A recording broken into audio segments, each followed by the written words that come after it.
Bueno, buenos días, me llamo Pascal Martínez, trabajo para el Fondo del Medio Ambiente Mundial, que es un fondo global que ayuda a los países para mejorar las condiciones del medio ambiente, en particular en tema de biodiversidad, cambio climático, degradación de las tierras, desertificación. Y tenemos una nueva propuesta. ¿Qué significa? Es una propuesta que va a permitir a los países de recibir fondos para poder mejorar el medio ambiente acorde a unas líneas directrices que nosotros les propusimos. Realmente la FAO es una de las agencias que trabajan los temas agricultura y bosques, así que la FAO, como agencia acreditada, ayuda a los países a inscribir los conceptos y los proyectos que los países nos proponen para ser financiados.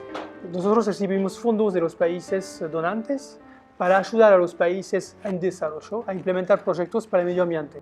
Nosotros vamos a pedir resultados ambientales, por ejemplo, toneladas de carbono que no son emitidos en la atmósfera, o cierta cantidad de biodiversidad protegida, o una deforestación que está parada o que está limitada. Esos tipos de resultados ambientales es lo que al final vamos a medir para evaluar la calidad de las propuestas que nos llegan. Y la FAO, como otras agencias, es capaz, por su expertise, de proponer propuestas de proyecto que van desde las actividades hasta esos resultados ambientales.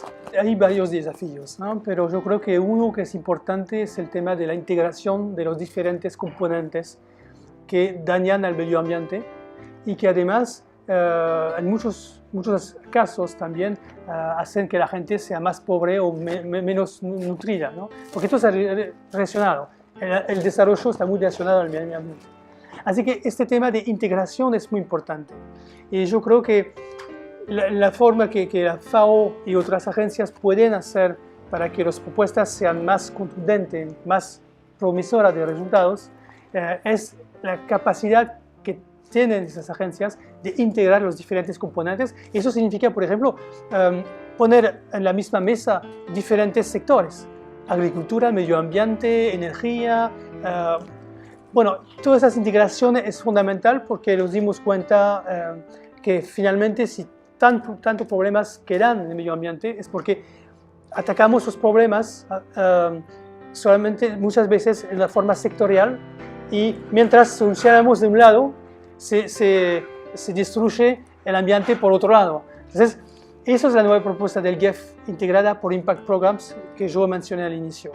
Esta forma súper integrada de poner todos los temas y los actores que están involucrados en la degradación ambiental.